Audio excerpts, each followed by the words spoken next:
Well, hello, listeners, and welcome back to Purposeful Marketing, the podcast where we're just trying to help you out and help ourselves out, right? Figuring out that why. That is why we are here. That's what this space is for.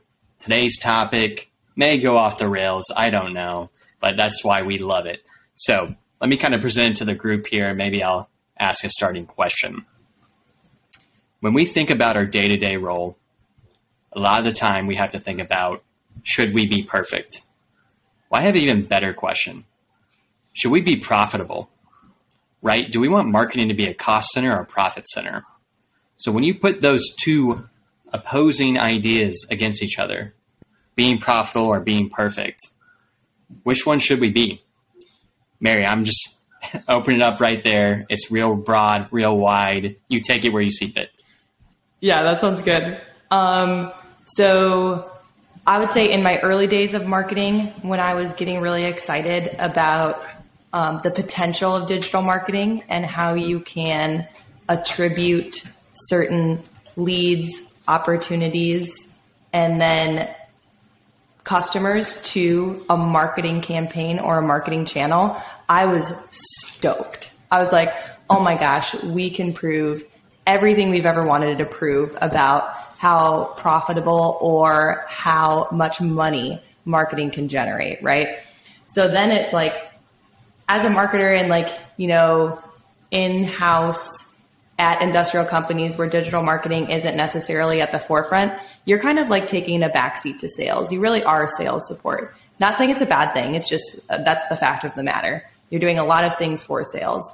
So to be presented with an idea where all of a sudden marketing is like a revenue generator, a profit center, rather than just a support center, or to your point, Aaron, a cost center where they're just kind of bleeding money and we have no idea what's successful and what isn't.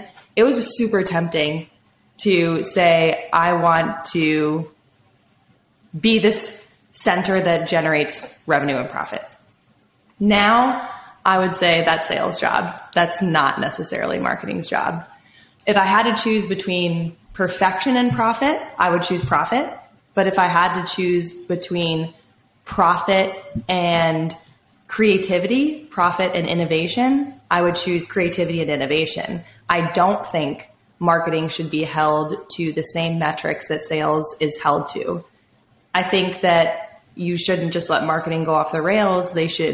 There's other ways to prove the value of creativity and innovation in marketing other than tying it to revenue and profit.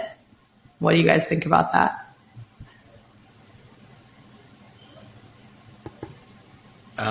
I think that for one thing, I think the answer between perfection and profitability is like relatively obvious, and it would be profitability. And the way that I think about it is like perfection one is just like a concept. And if you try and draw what that concept is, you're like, well, what's a great marketing campaign? Okay. We drove revenue. We increased our market share. We did so profitably. We didn't do so by just buying $4 million of business with $10 million in cash. And what is a perfect marketing campaign? A perfect marketing campaign costs 1 penny, converts your entire total addressable market into your customers overnight without putting any workload on your sales team. So the perfect marketing campaign cannot and will not ever exist. Like, why would we be worried about that? Like, it's like the concept of perfection is something you should just distance yourself from as much as possible, in my personal opinion, because you would be ridiculous to expect it from someone else or yourself. But that could be just a whole nother conversation. So profitability, I mean, I think that I wouldn't say that you should be choosing between like being creative and innovative or being profitable. I don't know. I think that you have a responsibility to attempt to be profitable. Like you have a responsibility to do that. I think your leaders should understand though the way that marketing is profitable. And if they're looking at your profitability on like a 30-day time frame, like they're just exposing themselves as people who don't understand the way that marketing is profitable, which is by compounding results over time. I am definitely curious to hear from both of you, having industry or in-house industry experience, like if there are conversations like that where, like, you know, you work with people that don't understand the way that your work is profitable and how. Great question, James. And I love how you deconstructed it that way. And I think I do want to make the comment before we answer that is I'm asking this question a very unique framework, because really all I'm saying is, like, how should you be evaluated? And I think we struggle as marketers because it's, there is that feeling that we need to be perfect. It comes internally, it comes externally. But as we go into this next age of marketing, you need to be close to revenue.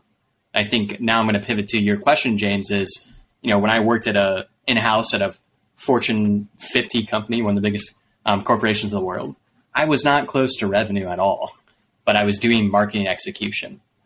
I was trying to do my best, but again, that path wasn't in front of me of where I put my effort in and here's the outcome. It makes it very convoluted of how well am I doing? I'm not really sure, right? I'm just doing executions. Maybe I'm meeting metrics that don't really matter. I think that's the challenge for us as marketers is it's not a very clean path from A to B. And that's what we want, is we just want to be progress over perfection. But sometimes I don't even know what I'm progressing to. And I think now I'll answer for my perspective being B2B SaaS. Yeah, you probably should be close to revenue, reporting on revenue, marketing source attribution to revenue. But I think when we talk about growth, it needs to be a little higher than that. You know, it's not just we did marketing execution that made us revenue, but it's like, as what Mary said, what's that creativity, that innovation? How do customers experience my product? Is it through marketing, sales? Is it product led? How can I really have an advantage of that as a marketer and put my input into that to move those? Because those are a little bigger than just attributing things accurately and being perfect with that attribution. Mary, you have any thoughts on that?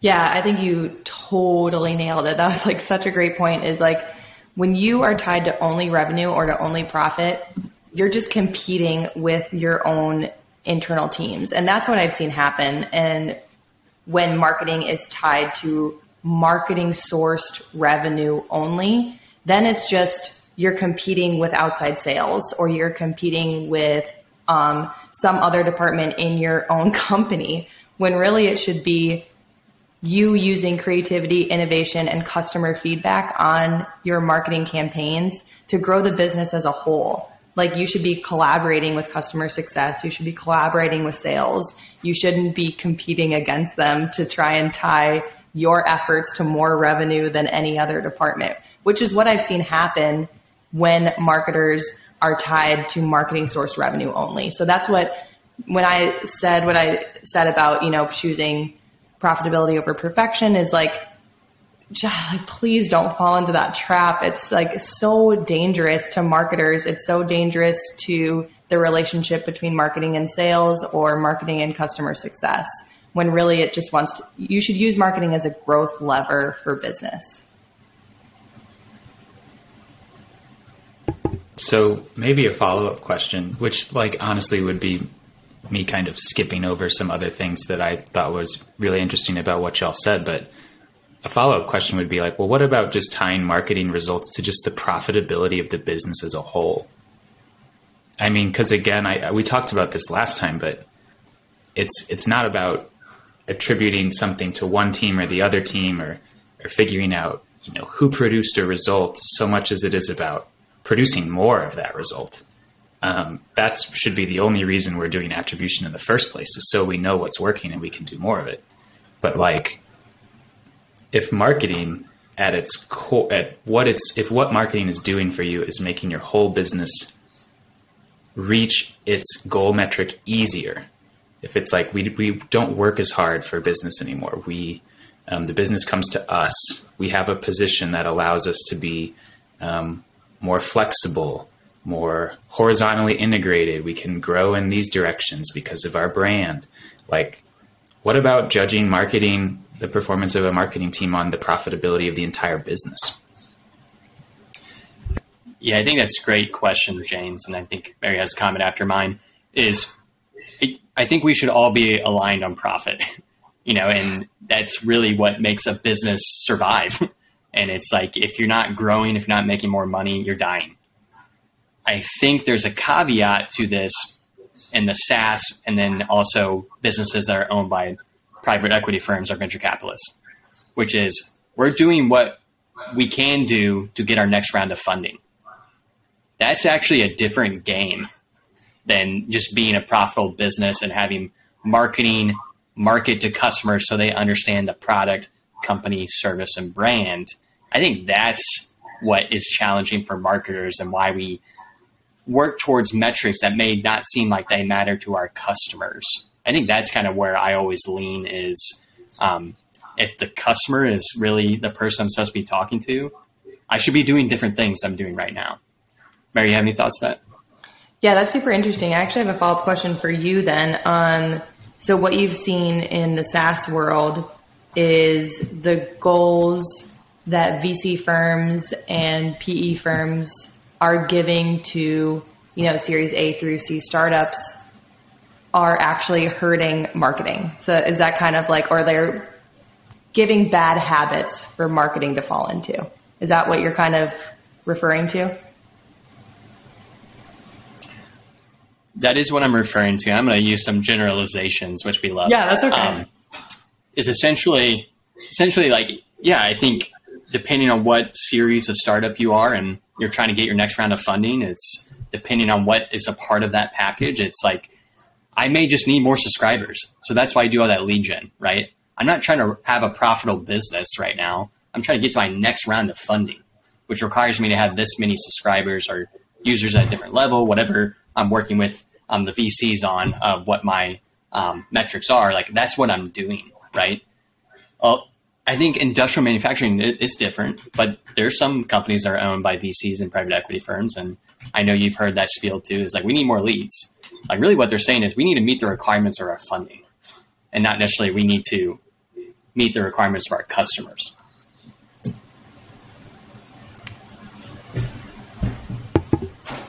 I know Mary has her kind of classic, like, I don't know if it's Friday, forgive me, Mary, but like, happy weekend to, everyone except companies that have marketing report to VP of sales and marketing. There's, what that post that everyone loves, where it's like, say the thing, and you say the thing and everyone goes wild. But is that as bad as like why are you this? And this could be going way off topic, but I mean, why put a company in a position where they're not reporting to their customers, but they're reporting to you? It's like, oh, I invested, $2.5 million in a 15% stake in this company on the condition that they optimize for a metric that doesn't matter to their customers. I mean, what mindset do you have to be in to do something like that? And I mean, I guess there's probably no explaining why people do this, but you just get the feeling that you wonder how many more times we can look at a company and be like, man, if they had just taken 3 more years to get where they are, gosh, they'd be such an awesome company to work with. They'd have such a great product. Gosh, this software sucks for all of the reasons that it never needed to. Or there's a million softwares out there. We don't use a million of them. We use less than 15 of them, really.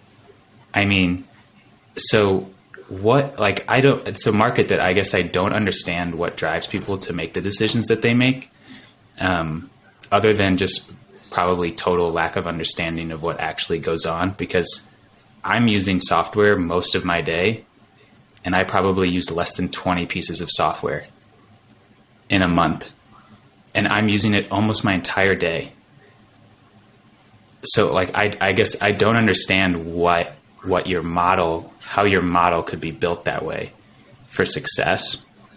And I don't know, you may have experienced weeks in understanding whether it produces success or not, but, and whether that lack of success or success gets attributed to marketing is like another thing. Like, what role does marketing have to play in cleaning up that mess, I guess? Totally. So what you said, James, resonates with me in the way of, this is where you hear the term product market fit, is hopefully your startup fits in the market right now. There's already demand for it and people know how to use your product, and it's at that stage. And I think some companies aren't, and they're fooling themselves they are. So let's bring it back to marketing. So if you're in that position right now, I'm not going to tell you to leave your job, but I would tell you to ask your why. Like, is this why I'm a marketer? Is this what I meant to do? Because there's other jobs out there, right? Or there's just other products that can market. And really going back to kind of the framing of the question at the start, it's like, if you're early in your marketing career, like, what should you be focused on? You know, should you be closer to revenue, closer to profit? Should you be closer to creativity, closer to brand, closer to innovation? Should you freelance? I don't know. I mean, I'm going to open that up to the group. Any thoughts on that? Yeah, I can say, like, me as a individual, I would love to hear your all's perspective being in different businesses and in-house versus agency and all that good stuff. I would have loved, when I was in-house, if someone had been like, Mary, our goal is 3% business growth this year. We want to do X, Y, and Z to get there. Where do you see marketing fitting in?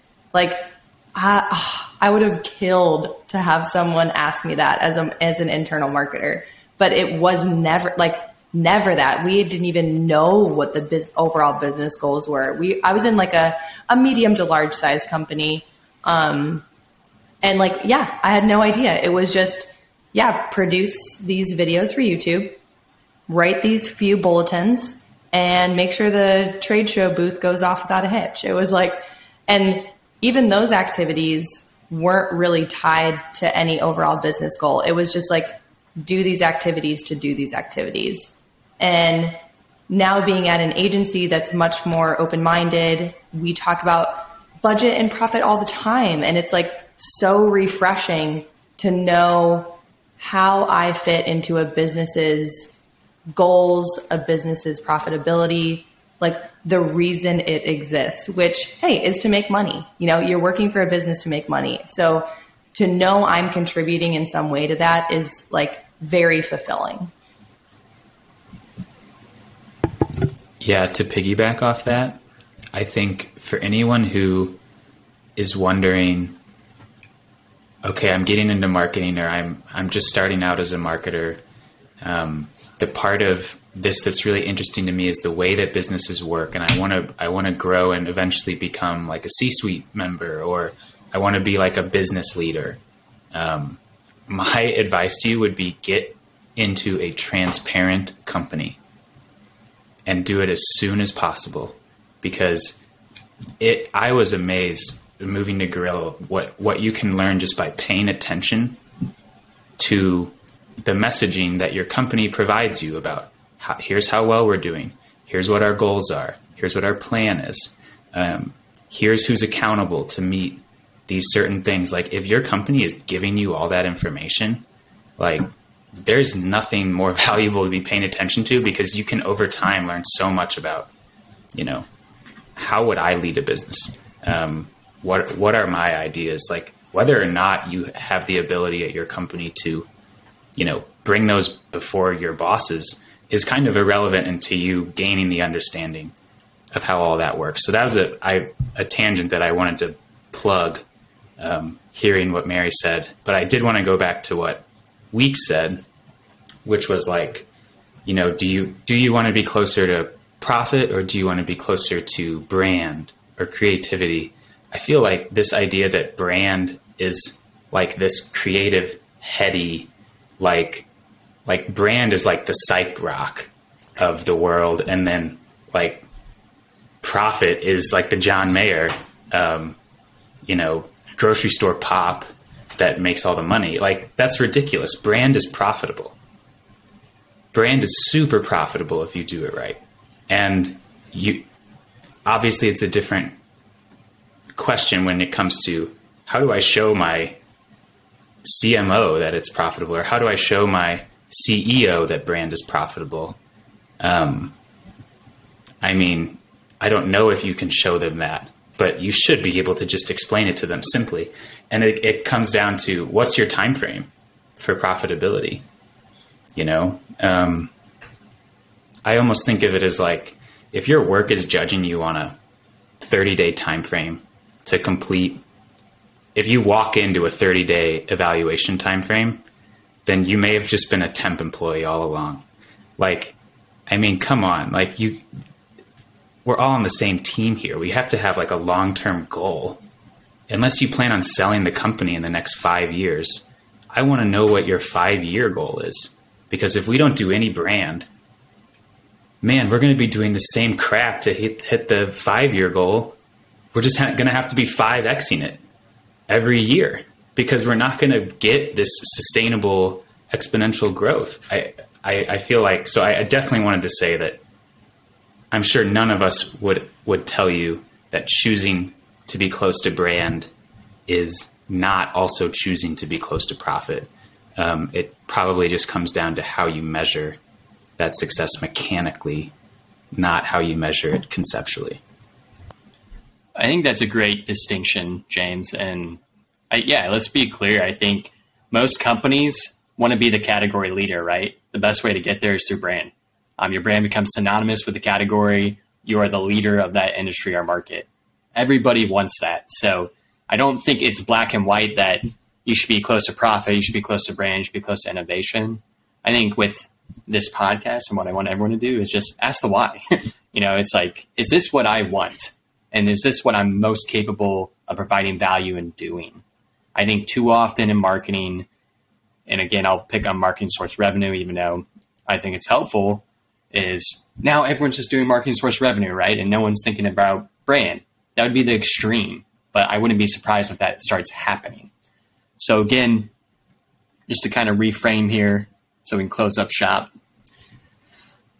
If we had the question of profitability versus perfection versus progress, what is your advice for a marketer right now? Where should they be thinking about in the next 3 years? I would do a combination of, just because of where marketing is right now, where B2B marketing is, either SaaS or industrial, you'd probably be focused on profitability first.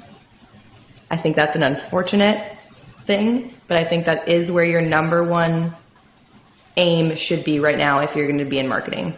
Number 2 would be progress, but I would refocus those efforts in progress in what you intuitively think is going to be the next big thing. So that might be organically posting on LinkedIn. It might be a podcast. It might be TikTok. I would say explore the avenues where you think marketing is going. And to your point, Aaron, profitability is an easy measurement. You can tie it back very easily.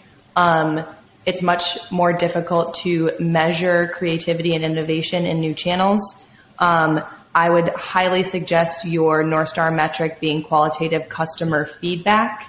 If you're required to measure that in some way, find out if you can add that free text, how did you hear about us field on a high intent form. That gives you excellent insights into if your creative outlets are working. And I would give that 90 days to kind of catch up. So if you're regularly doing a podcast, if you're regularly posting on LinkedIn, if you're doing TikTok a lot, give it 90 days. Like let people consume it, let people get familiar with you, and then report on its effectiveness. But unfortunately, I've actually been like laughed out of a marketing strategy presentation because my North Star metric was qualitative customer feedback. They were like, that's not a thing. So profit first, progress second. How about you, James?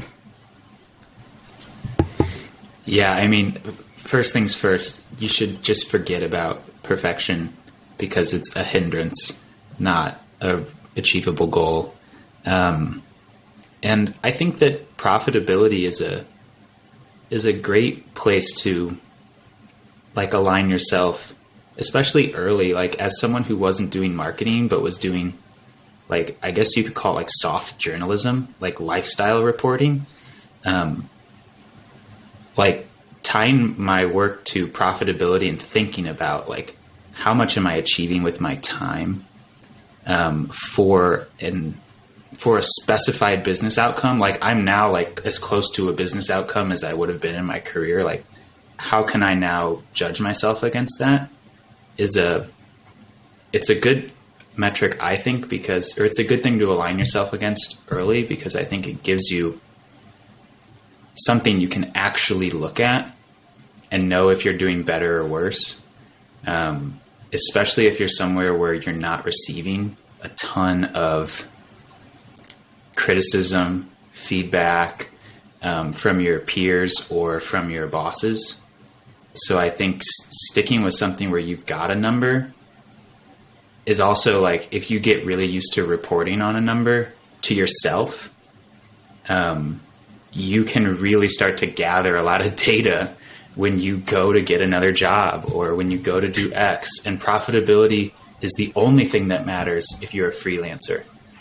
So if you find a way to be super profitable in your marketing work, you know that you can go solo. You know that you can do something on your own. You know that you can make it. It's like the starter survival skill, I think, that's actually really valuable. So I would say if you had to choose one place to measure yourself and to really think about how do I evaluate the quality of the work I'm doing, I think profitability is like a great place to start.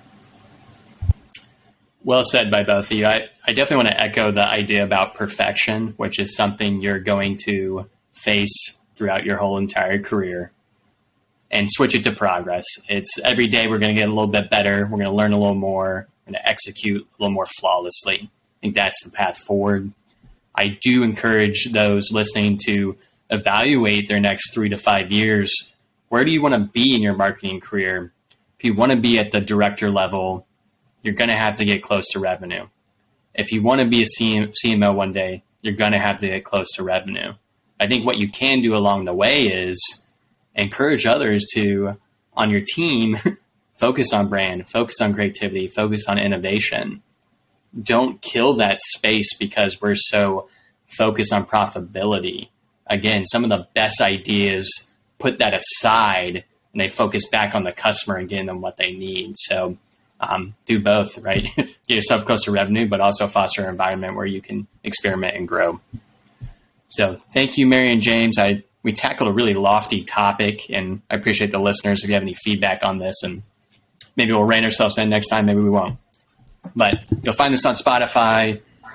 Give us some feedback, DM us on LinkedIn, ask us questions. We may have answers. I appreciate y'all. You have a good one. Peace. Bye, everyone.